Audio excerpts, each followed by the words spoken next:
नमस्ते बिहार, मैं आपके साथ विभा उपाध्याय। नमस्ते बिहार, मैं हूं आपके साथ शिप्रा झा। और आज से बिहार से सभी जिला मुख्यालयों में सिपाही भर्ती परीक्षा का आयोजन किया जा रहा है और 28 अगस्त तक चलने वाली इस परीक्षा को लीक प्रूफ और कदाचार मुक्त बनाने का दावा विभाग की ओर से किया गया है। और पहली बार पेपर लीक होने पर ही इस परीक्षा को रद्द किया गया था। अब की बार ईओयू ने फुल प्रूफ एग्जाम का दावा किया है। ये रिपोर्ट देखिए।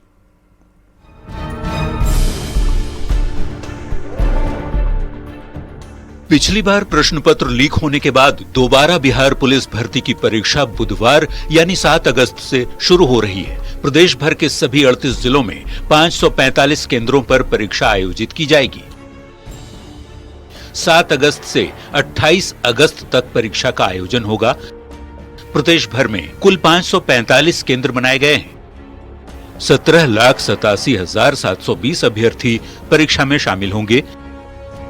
पारदर्शिता और कदाचार मुक्त परीक्षा का दावा किया गया है।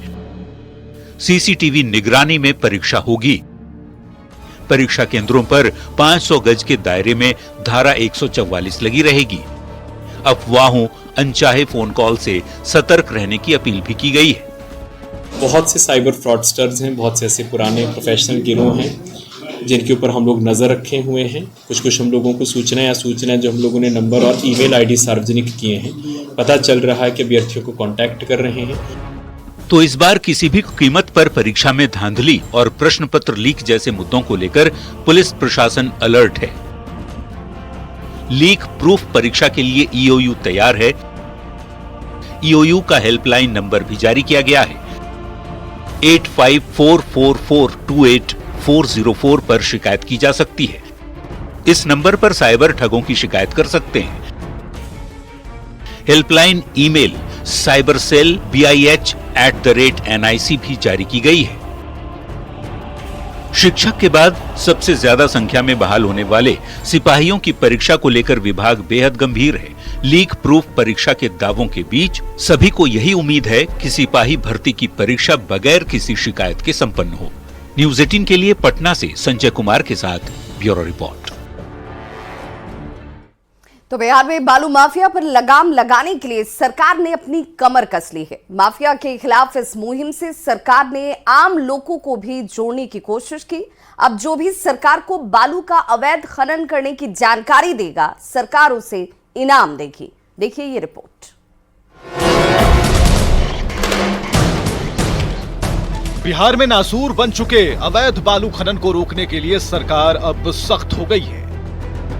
अब माफियाओं की धरपकड़ में सरकार आम जनता से सहयोग की अपील कर रही है। अवैध खनन की सूचना देने वालों को सरकार इनाम देगी और इसके लिए सरकार ने 2 मोबाइल नंबर जारी किए हैं।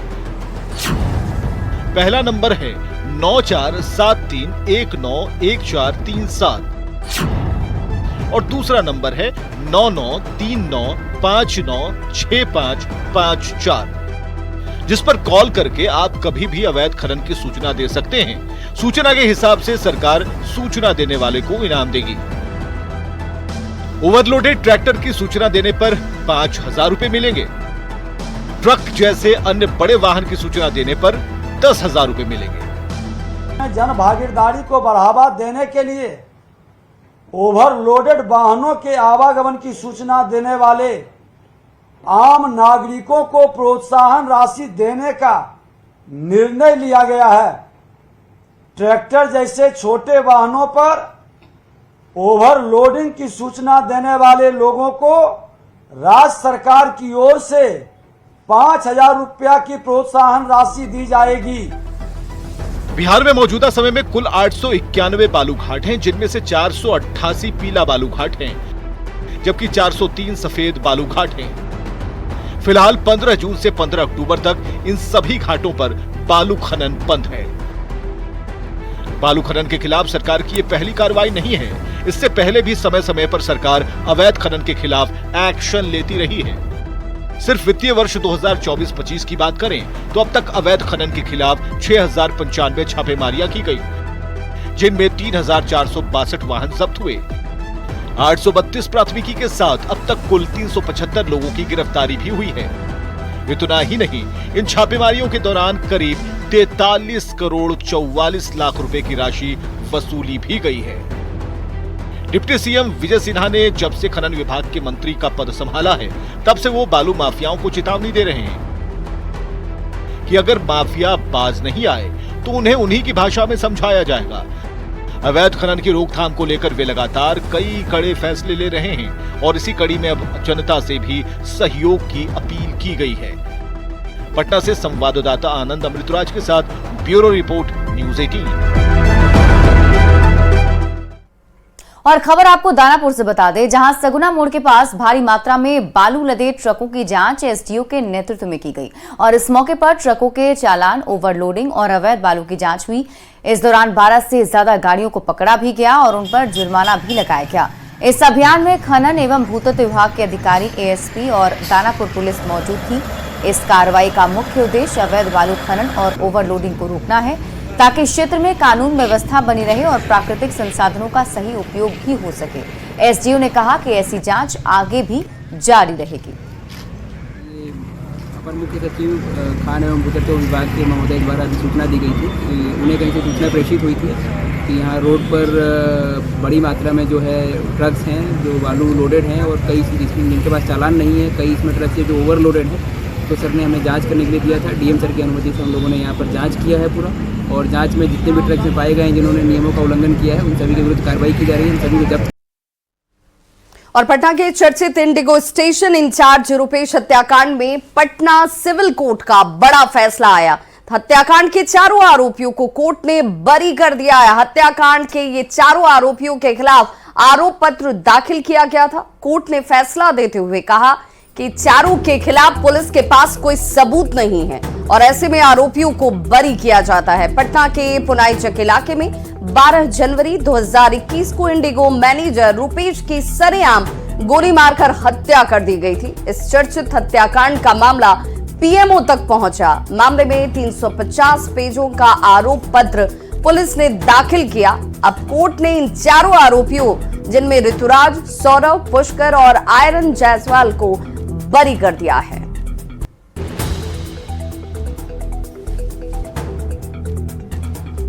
और बांग्लादेश में अशांति और हिंसा के बाद भारत सरकार बेहद अलर्ट है और सतर्क हो गई है। शेख हसीना के प्रधानमंत्री पद छोड़ जाने के बाद पड़ोसी देश के ताजा हालात को लेकर सरकार की ओर से बयान जारी किया गया, तो इन सब के बीच बिहार सरकार भी अलर्ट पर है।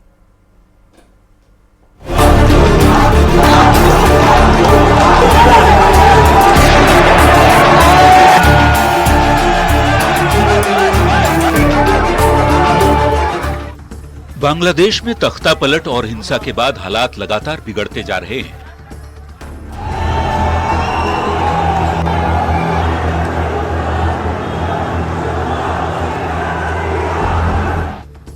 शेख हसीना प्रधानमंत्री के पद से इस्तीफा देकर देश छोड़ चुकी हैं। सोमवार की शाम भारत पहुंची शेख हसीना हिंडन एयरबेस के गेस्ट हाउस में रुकी। पड़ोसी मुल्क में हिंसक प्रदर्शन के बाद भारत सरकार की भी पैनी नजर है। मंगलवार को दिल्ली में सबसे पहले सर्वदलीय बैठक बुलाई गई। सरकार पूरे मामले पर गंभीरता दिखाई तो विपक्ष ने भी इस मुद्दे पर सरकार का साथ देने का फैसला किया। भारत की खुफिया एजेंसी और पश्चिमी बंगाल की सरकार, उनमें तालमेल बढ़ना चाहिए। ममता दीदी को भी अब केंद्र का विरोध छोड़ करके जो अब संभावित खतरा बांग्लादेश से शरणार्थियों का या टेररिस्ट का है, केंद्र सरकार के साथ सहयोग करके उसको रोक लगानी चाहिए। हमारा सिर्फ इतना कहना है, हमारी सरकार इसमें पूरे हर आयाम को देखते हुए, जिसमें रिश्तों की ऐतिहासिकता भी है, लेकिन साथ ही साथ एक छद्म लोकतंत्र की वजह से क्या नुकसान होता है उसका भी आकलन होना चाहिए और फिर हमारी सरकार निर्णय। राज्यसभा में विदेश मंत्री एस जयशंकर ने बांग्लादेश के हालात पर मंगलवार को बड़ा बयान देते हुए कहा कि बांग्लादेश में मंदिरों पर हमले हुए, वहां के हालात पर भारत सरकार की नजर है और बांग्लादेश में रह रहे भारतीयों से लगातार संपर्क साधा जा रहा है। Monitoring the situation with regard to the status of minorities, there are reports of initiatives by various groups and organizations to ensure their protection and well-being. In the last 24 hours, we have also been in regular touch with the authorities in Dhaka.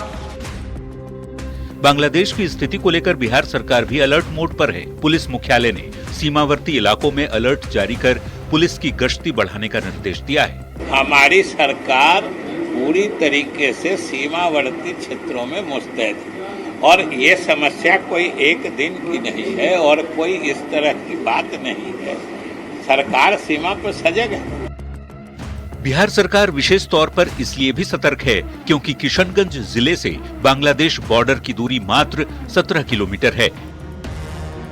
Deviganj, लोधन, Chopra से फुलवारी तक border पर fencing की गई है। BSF की गश्ती बढ़ाने का दिल्ली से विशेष निर्देश जारी किया गया है। पड़ोसी देश बांग्लादेश में हिंसा और अशांति के बीच भारत पूरे हालात पर नजर बनाए हुए है। खासकर बांग्लादेश में रह रहे हिंदू अल्पसंख्यकों को लेकर भारत सरकार बेहद गंभीर है। Bureau report, news 18। तो केंद्रीय कपड़ा मंत्री गिरिराज सिंह ने इंडिया अलायंस पर जोरदार हमला किया। गिरिराज सिंह ने सोशल मीडिया पोस्ट एक्स पर लिखा कि इंडिया अलायंस के लोग फिलिस्तीन पर रो रहे थे और बांग्लादेश में हो रहे हिंदुओं के नरसंहार पर ये लोग चुप हैं। इनकी धर्मनिरपेक्षता हिंदुओं के दर्द पर मर जाती है।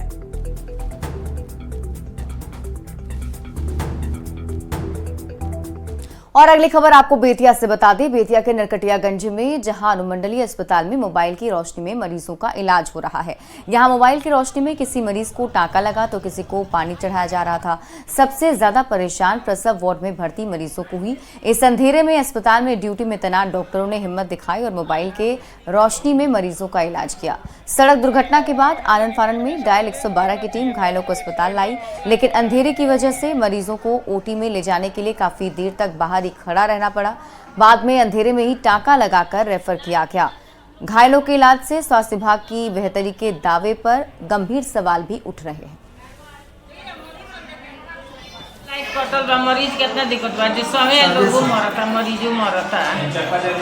लड़का तो सकला भी नहीं होता, लड़का घुरघुराता है, इतनी लाइट नहीं जो लड़का सका बहुत लाइट आई तो सका आई, लड़का घुरघुराता हमारा रहे से कटल बा। अब यहाँ जनरेटर खराब हो गया है, पेशेंट को बहुत दिक्कत हो रहा है। तो दिक्कत परेशानी तो है ही है, सभी को परेशानी, हम लोग को भी लिखाई पढ़ाई करने में परेशानी है। कब से लाइट कटा है?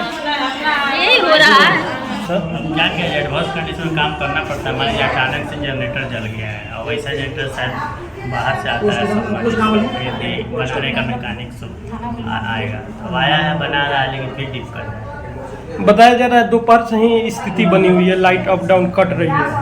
वही है, लाइट तो कट रही, आ रही है, जा रही है।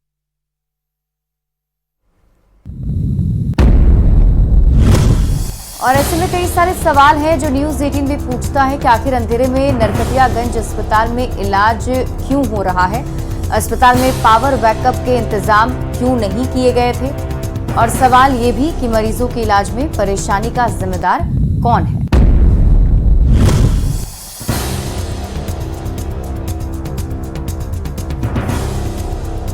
बिहार बीजेपी ऑफिस में हर घर तिरंगा अभियान को लेकर बैठक की गई। प्रदेश अध्यक्ष के नेतृत्व में चली बैठक में कार्यक्रम को लेकर रणनीति बनाई गई और बैठक में डिप्टी सीएम भी इस दौरान मौजूद रहे। बैठक के बाद प्रदेश अध्यक्ष दिलीप जायसवाल ने कहा कि जिस स्वतंत्रता सेनानी ने अपनी जान की कुर्बानी देकर इस देश को आजाद करवाया, उनके प्रति ये श्रद्धांजलि है।